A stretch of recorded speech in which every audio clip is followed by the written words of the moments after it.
முல்லை பெரியாறு அணையை பென்னிக்குக் அணையை உடைக்க வேண்டும் என்று சொல்லி அவர்கள் செய்த முயற்சிகள் எல்லாம், கேரளத்தினர் செய்த முயற்சிகள் அனைத்தும் தோற்று போயின. எல்லா அரசியல் கட்சிகளும் கேரளத்திலே அணை வலுவாக இருக்கிறது. இன்னும் 1000 ஆண்டுகள் ஆனாலும் அது கரிகாலன் கட்டிய கல்லணையை போல வலுவாக இருக்கும் என்று தெரிந்தும் ஒரு மாநிலம் இன்னொரு மாநிலத்தை வஞ்சிக்க கூடாது என்ற முறையிலே அவர்கள் இதை அனுமதிக்க கூடாது. ஒரு வெறிபிடித்த மனிதர் அங்கே ஆளுநராக இருந்து அந்த பதவியையே அவர் அநாகரீகமான ஒரு வழியிலே செலுத்தி கொண்டிருக்கிறார். அவன் இறைவனே என்னை, பரமேஸ்வரனே என்னை இங்கே போ என்று அனுப்பி வைத்திருக்கிறார் என்று பேசுகிறார். இது எந்த அளவுக்கு அறிவுடைமை என்பதை மக்கள் சிந்திக்க வேண்டும். தமிழ் என்று இடையிலே சொல்லிக்கொண்டே இந்தியையும் சமஸ்கிருதத்தையும் திணிப்பதற்கு வழி பார்க்கிறார்.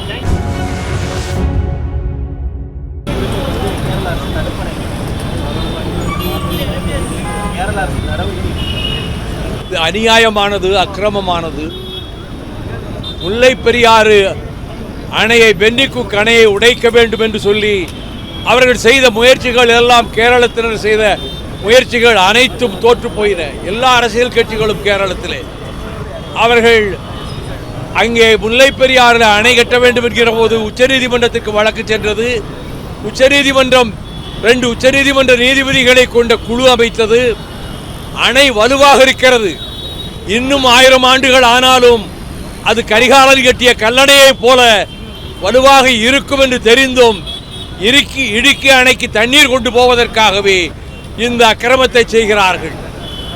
நாங்கள் இந்த முல்லை பெரியாரை இடித்துவிட்டு புது அணை கட்டப்போகிறோம் என்று இப்பொழுதுதான் முதலாக சொல்லுகிறார்கள். சிலந்தி நதியில் ஒரு துணை ஆற்று, அந்த நதி கொள்ளிடத்திலே ஒரு துணை ஆற்றிலும் துணை நதியிலும் அவர்கள் அணை கட்டுவதற்கு ஏற்பாடு செய்து கொண்டிருக்கிறார்கள். மத்திய அரசு நடுநிலையோடு ஒரு மாநிலம் இன்னொரு மாநிலத்தை வஞ்சிக்க கூடாது என்ற முறையிலே அவர்கள் இதை அனுமதிக்க கூடாது, அனுமதிக்க மாட்டோம் என்று பலமுறை அவர்கள் நீதிமன்றத்திலும் மத்திய அரசு வாக்குறுதி கொடுத்தது. ஆனால் இன்றைக்கு மார்க்சிஸ்ட் கம்யூனிஸ்ட் தலைமையிலே நடைபெறுகிற கேரள அரசு நாங்கள் அணை கட்டியே தீர்வோம், அணையை உடைத்தே தீர்வோம் முல்லை பெரியாரை என்று சொல்லிக் கொண்டிருக்கிறார்கள். இதை எதிர்த்து தமிழ்நாடு அரசு நீதிமன்றத்திலே அதற்கு எதிர்ப்பான கருத்துக்களை பதிவு செய்திருக்கிறது. இன்னும் வலுவாக அனைத்து கட்சிகளையும் அணைத்துக் கொண்டு அவர்கள் மத்திய அரசுக்கு நெருக்கடி கொடுக்க வேண்டும். இங்கே அணை கட்டுவதற்கு மத்திய அரசு ஒப்புதல் கொடுக்கக்கூடாது. சுற்றுச்சூழல் அமைச்சரவையும் மத்திய அரசும் அனுமதி கொடுக்காமல் அவர்கள் அணை கட்ட முடியாது. ஆகவே அதற்கு பதிலாக இங்கே ஒரு உபநதியிலே வந்து அணை கட்டி முல்லை பெரியாருக்கு வருகிற தண்ணீரை தடுத்து விடலாம் என்று கேரள அரசு கருதுகிறது. இது அநியாயம், இது அநீதி. ஒரு மாநிலத்தினுடைய சட்டபூர்வமான உரிமையை 999 ஆண்டுகளுக்கு போடப்பட்ட ஒப்பந்தத்தின்படிதான் இங்கே முல்லை பெரியாறு பென்னிக்குக் அணை இயங்கிக் கொண்டிருக்கிறது.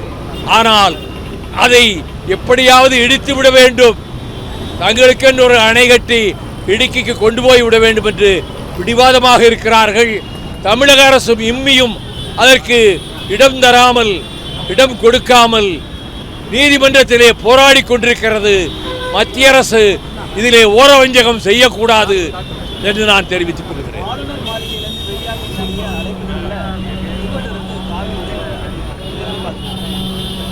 இது ஆளுநர் இந்த மாநிலத்திற்கு வந்ததிலிருந்து செய்கின்ற அக்கிரமமான செயல்களிலே ஒன்று.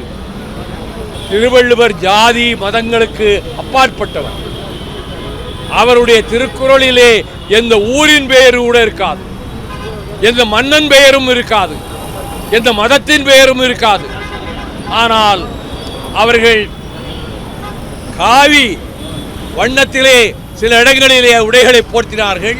இப்பொழுது ஆளுநர் மாளிகையிலேயே ஒரு வெறிபிடித்த மனிதர் அங்கே ஆளுநராக இருந்து அந்த பதவியையே அவர் அநாகரீகமான ஒரு வழியிலே செலுத்தி கொண்டிருக்கிறார்.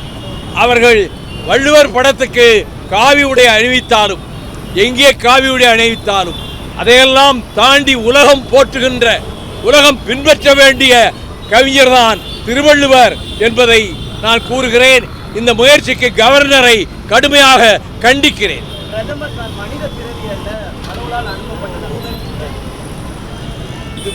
இது மாதிரி 14ஆம் லூயி தான் பிரான்ஸ் நாட்டில் தி ஸ்டேட், ஐ ஆம் தி ஸ்டேட், இந்த நாடு என்பதே நான் தான் அப்படின்னு சொன்னவன் 14ஆம் லூயி.